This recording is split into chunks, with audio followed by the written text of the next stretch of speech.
The rain had not stopped for 3 days when Lyra Hartwell found the stranger lying near the border stream, his body broken against the rocks, his breath shallow and fading.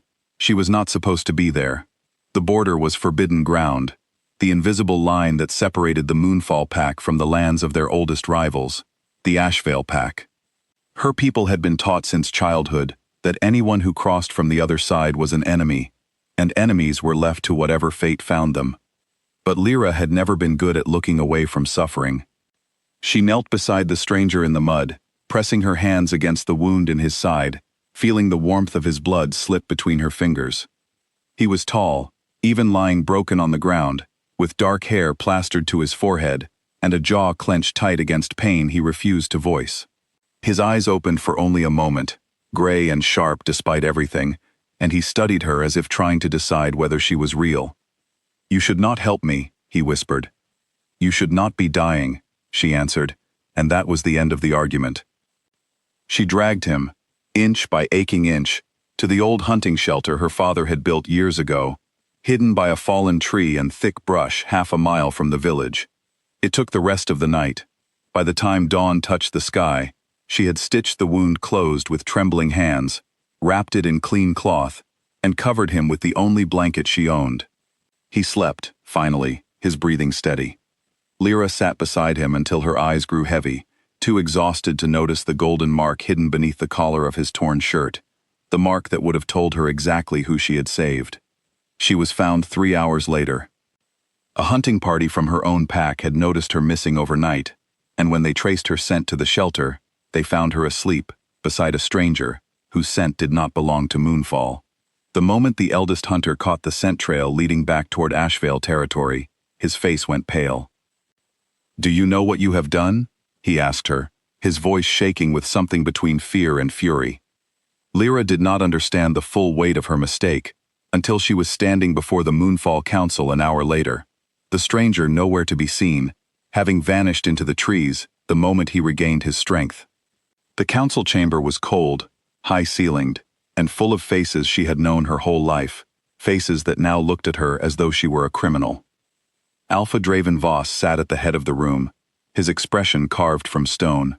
He was not a cruel man by nature, but he was a proud one, and pride, Lyra would learn, could be far more dangerous than cruelty. "You aided an Ashvale wolf," he said, each word landing like a blow, "on our land, in defiance of a law older than either of us." "He was dying," Lyra said. "I did not ask what pack he belonged to before I decided whether he deserved to live." A ripple of murmurs moved through the room. Her father, Elion, the pack's healer, stood near the back, his hands clasped so tightly his knuckles had gone white. He did not speak. He could not. To defend her openly would mark him as sympathetic to her crime, and he had 4 other children to protect. "The law exists for a reason," Draven said. "Ashvale has taken from us for generations. Land, lives. And you chose to save one of them rather than let nature take its course." "Nature did not put that wound in his side," Lyra said, her voice steadier than she felt. "Someone did, and whoever it was left him to die rather than finish the fight properly. That is not honor. That is cowardice dressed as loyalty." The room went silent. She had gone too far, and she knew it the moment the words left her mouth, but she did not take them back. She had never been able to make herself smaller just to keep others comfortable, and she was not going to start now, not when her life was already being weighed in front of her. Draven's jaw tightened. "Banishment," he said, "effective immediately.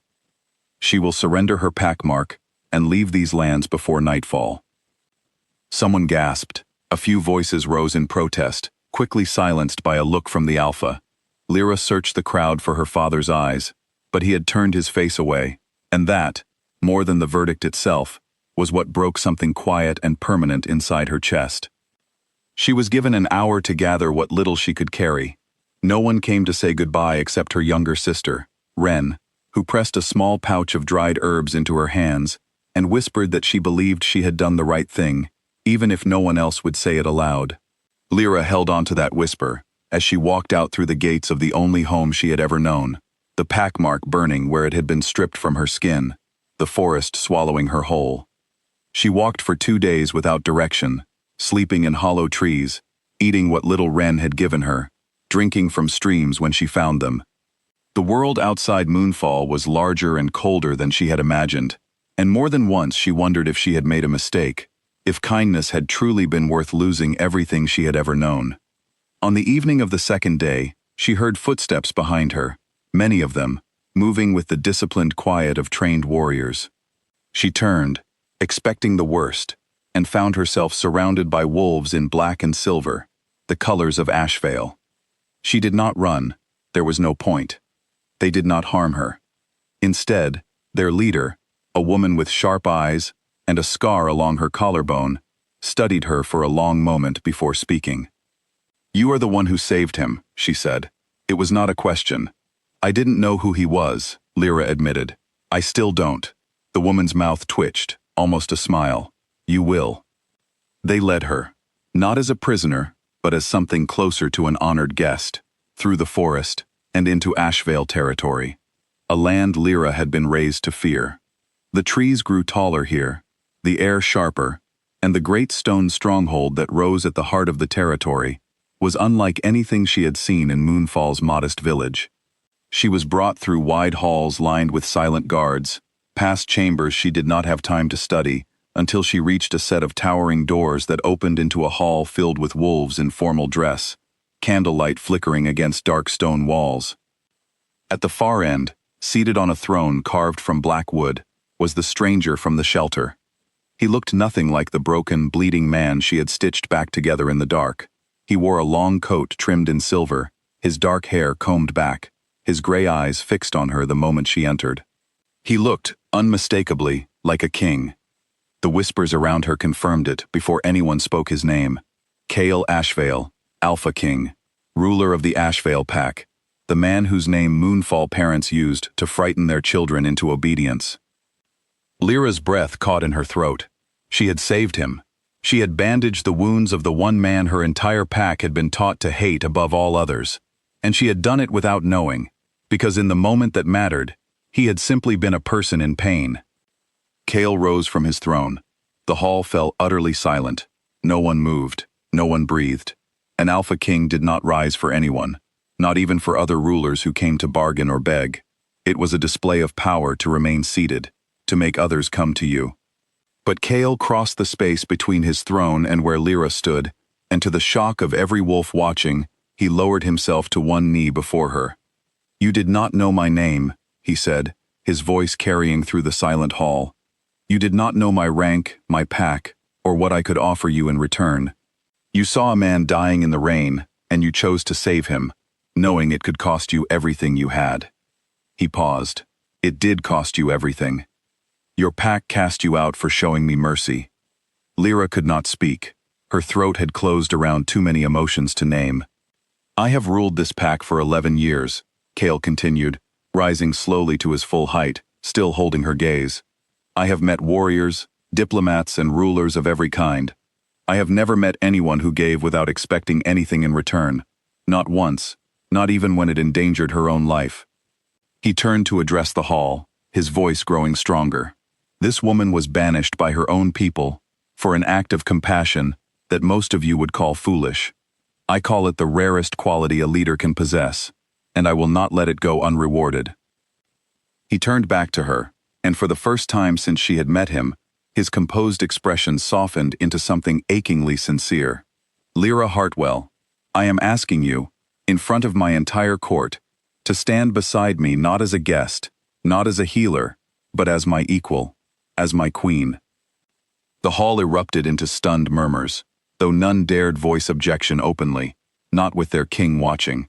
Lyra stood frozen, the weight of the moment pressing down on her chest. 2 days ago, she had been nothing, a discarded daughter of a pack that no longer wanted her. Now she was being offered a crown by the very man her people had taught her to fear. "I did not save you for this," she finally said, her voice trembling but clear. "I saved you because it was right. I don't know how to be a queen. Neither did I know how to be a king. Once," Cale said gently. "We learn. Together, if you will have me." She looked around the hall, at the sea of unfamiliar faces watching her with a mixture of curiosity, respect, and something that looked almost like hope. She thought of her father turning his face away, of the council that had judged her without mercy, of the home that had cast her into the rain for the crime of caring too much.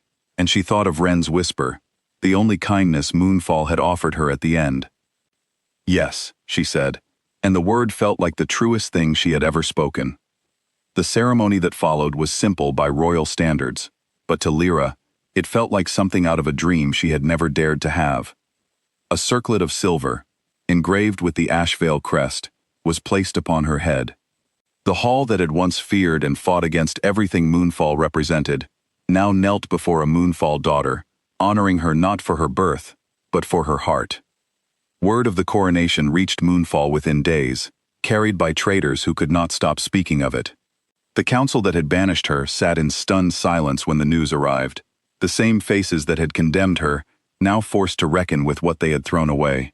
Alpha Draven sent envoys demanding her return, insisting some mistake had been made, that the pack had acted rashly in a moment of fear. Kale's response was delivered by his own hand, calm and unshaken. Lyra did not belong to a pack that discarded kindness the moment it became inconvenient. She belonged, now and always, to the people willing to kneel for her, not banish her. Lyra never returned to Moonfall, though she never stopped loving the little sister who had shown her one final act of grace before she left. Wren visited when she could, slipping across borders that were slowly, carefully, beginning to soften under the reign of a queen who refused to let old hatred outlive its usefulness. Standing on the balcony of her new home months later, watching the sun set over lands that had once been forbidden to her, Lyra allowed herself, for the first time, to grieve quietly for the home she had lost. Kale found her there, as he often did in the quiet hours, and wrapped his arms around her without a word. "I did not lose a home," she said softly, more to herself than to him. "I found the one that was always meant to be mine." He pressed a kiss to the top of her head, and together they watched the sky darken over two lands that were, slowly and surely, learning how to heal.